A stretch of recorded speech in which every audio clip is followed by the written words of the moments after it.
Good evening, everybody. President Obama and British Prime Minister Gordon today calling for a new world order to tackle our global economic crisis.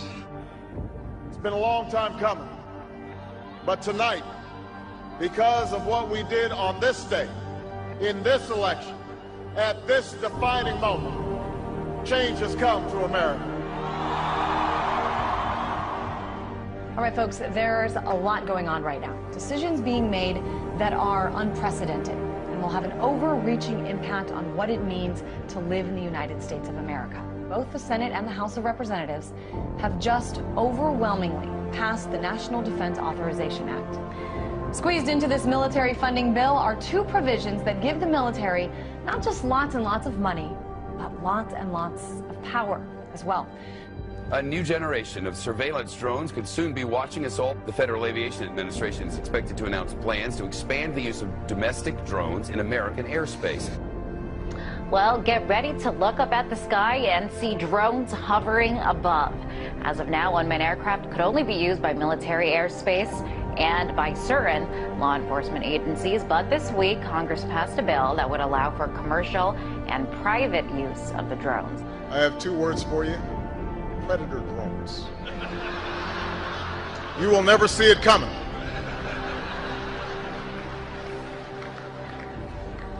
You think I'm joking? For shopping and dining over Thanksgiving and maybe watching some football games, big government Republicans and Democrats were busy shredding the last vestiges of the Constitution. Senators John McCain and Carl Levin want to enact a law that would declare the entire United States of America a battlefield for the military. They're talking about inserting the Army into domestic law enforcement. Senator Lindsey Graham, who supports this bill, says, quote, "The homeland is part of the battlefield, and people can be held without trial, whether an American citizen or not." The Department of Homeland Security buying ammunition, now looking to purchase another 21 million rounds of ammunition. This in addition, of course, to the 1.6 billion rounds that Homeland Security has bought in just the past 10 months. Now, to put all of this in perspective, the military used approximately 70 million rounds each year of the Iraq War. 70 million rounds in a war. If you look at what the Department of Homeland Security has been purchasing over the last year, it comes out to like 1.6 billion rounds of ammunition, more than 7,000 fully automatic assault weapons, 2,700 MRAP type vehicles, and now drones. Those are instruments of war. Department of Homeland Security's, who are they going to fight a war against? Something happened.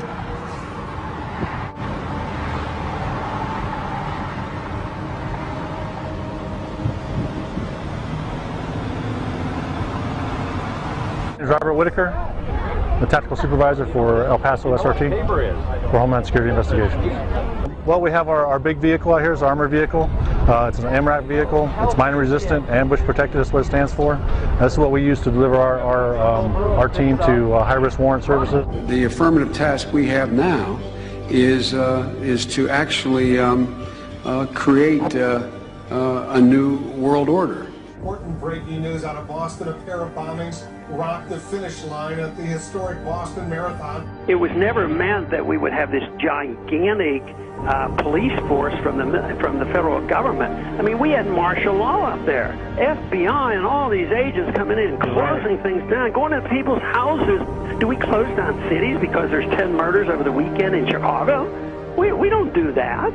But here we close down a whole city, not even allowed to go to a baseball game. I mean, I think it's very, very scary when I look at some of those pictures. The military likes to perform war games, so that's why we're seeing military on the streets practicing.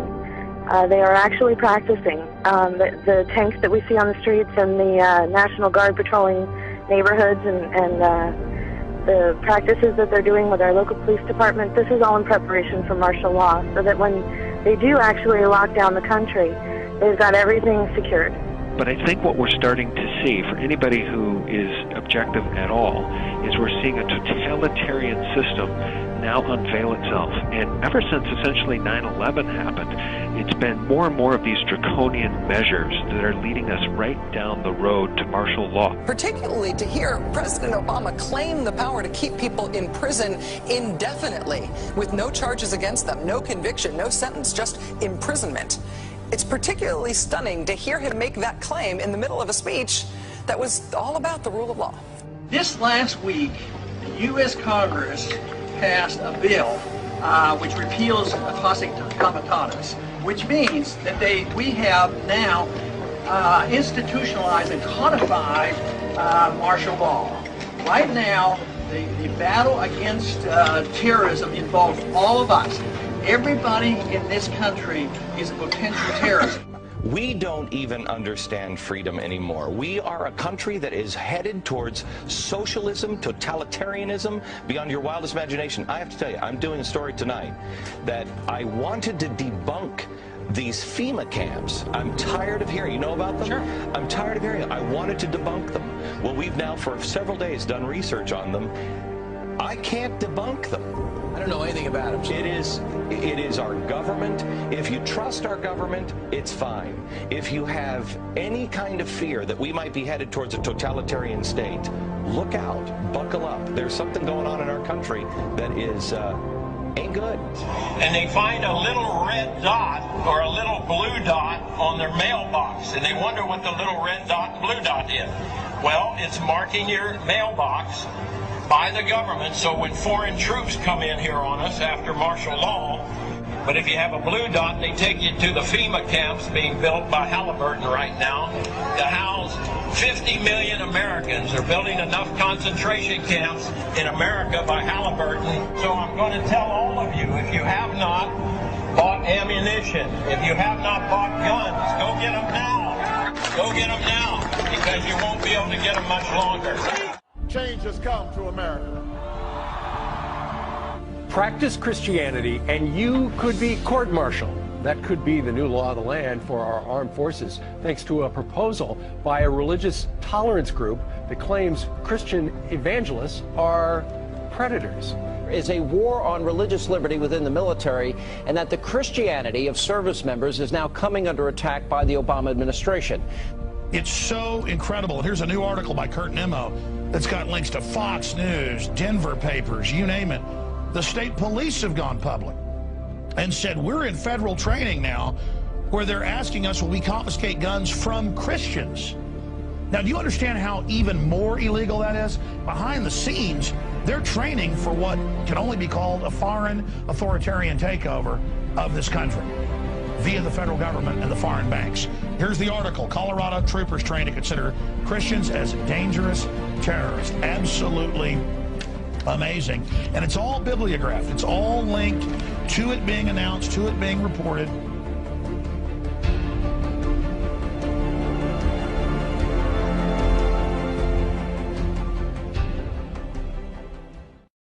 The company has now implanted 2 workers with microchips to monitor their movements, causing some to charge invasion of privacy. The company says it's merely a layer of security beyond key cards and clearance codes. I don't get one of those soon. Well, joining me now is Lance Ulanoff, editor-in-chief of PC Magazine. Lance, this sounds like some freaky science fiction book. Tell us what this is about. These 2 workers have microchips? Right. Well, this is very, very real, and these microchips are about the size of a grain of rice. They get injected into your skin. Futuristic film. Humans injected with a tiny chip holding the key to all of their private information. But as you're about to see in our CBS 46 investigation, it's not fiction. In fact, it's being marketed in Georgia as life-saving technology. Life-saving technology. We have a Florida family who are really pioneers in a brave new world. They have volunteered to be the first ever to have microchip identification devices implanted into their body. It is the first implantable microchip for humans that has multiple security, financial, and healthcare applications. One thing I would just suggest, I'm just an outside soon-to-be investor. I love this idea, by the way, Scott. I think the Northside Independent School District in San Antonio has put tracking chips in the ID badges for more than 4,000 high school students. Well, it looks and sounds like something out of the future, but a new palm scanning device will help Bossier Parish schools keep better track of what children are eating now. The electronic device will be implemented at all Bossier Parish schools. Now we're seeing a complete totalitarian takeover of the United States of America. We've been talking about this for years now. This is the police state. This is the police state. This is what a total breakdown of our society looks like. But we're seeing all of this intensify. This is all intensifying around the Second Amendment. Should we be able to own guns or not? Let's take guns away from the people. These are very big, very hardcore issues. No matter what your purpose is, you must leave. If you do not disperse, you may be arrested and or subject to other police action. The use of riot control agents and or less lethal munitions, which could cause risk of injury to those who...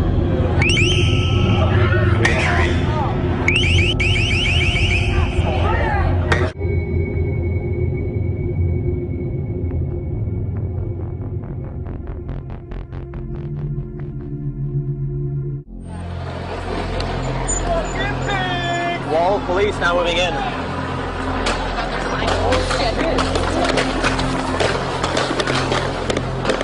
American, every person on United States soil or international soil can be deemed as a terrorist. If they have really any reason to want to detain you, they don't need to acknowledge your Fourth Amendment rights.